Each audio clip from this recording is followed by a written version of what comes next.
একই মঞ্চে সকল ছাত্র সংগঠনের নেতারা হাতে হাত রেখে ঐক্যবদ্ধ থাকার শপথ নিচ্ছেন তারা।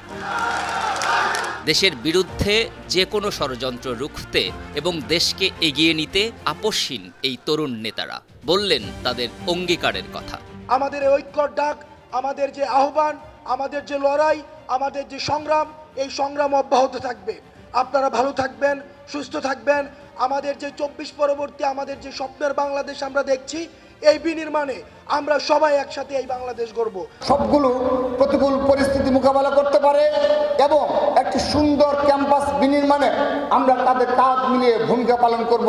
আগামী দিনে এর চাইতে যদি কোনো আরো বেশি ভয়ঙ্কর, আরো বেশি ক্রাইসিস তৈরি হয়, ইসলামী ছাত্র শিবির রাজপথে বীরের ভূমিকায় থাকবে ইনশাআল্লাহ।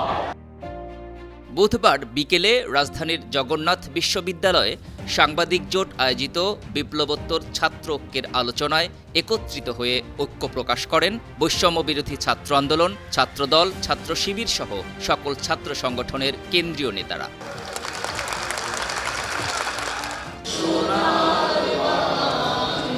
প্রথমে জাতীয় সঙ্গীত, পরে কুরআন তিলাওয়াত, গীতা পাঠ এবং দেশাত্মবোধক গান পরিবেশনের মধ্য দিয়ে অনুষ্ঠানের সূচনা হয়। জীবন কাটে যুদ্ধ করে, প্রাণের মায়া সাঙ্গ করে, জীবনের স্বাদ নাহি পায়। এরপর বক্তব্য দেন বিশ্ববিদ্যালয়ের শিক্ষকরা।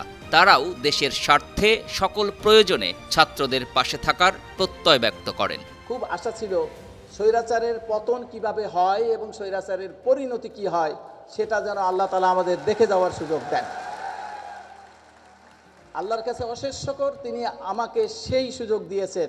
আমরা এই ছাত্র সমাজের কাছে কৃতজ্ঞ যে তারা হ্যামিলিনের বাঁশি বাদকের মতো বাঁশি বাজিয়েছে, আর আমরা আপামর জনসাধারণ তাদের সেই বাঁশির সুরে তাদের যখনই যেখানে যারা দেখেছে আমরা সেখানে গিয়ে শরিক হয়েছি। গঠনমূলক যে কোনো কার্যক্রমে জগন্নাথ বিশ্ববিদ্যালয়ের ছাত্র শিক্ষক আমাদের পরিবার সর্বতোভাবে আপনাদের জাতীয় নেতৃবৃন্দ যারা আছেন আপনাদের পাশে আমরা থাকব, সেই অঙ্গীকার ব্যক্ত করে আপনাদের সকলকে আবারও। সভায় ছাত্রনেতারা তাদের বক্তব্যে দেশকে অস্থিতিশীল করতে ভারতের সাম্প্রতিক সময়ের অপচেষ্টারও কঠোর প্রতিবাদ জানান। ভারতকে বলে দিতে চাই, আপনারা আমাদের মুরব্বী দল বলেন, রাজনৈতিক দল বলেন, তাদেরকে বিক্রি ক্রয় করতে পারবেন, কিন্তু মনে রাখবেন কখনোই ছাত্র সমাজকে, ছাত্রদেরকে কখনোই ক্রয় করতে পারবেন না।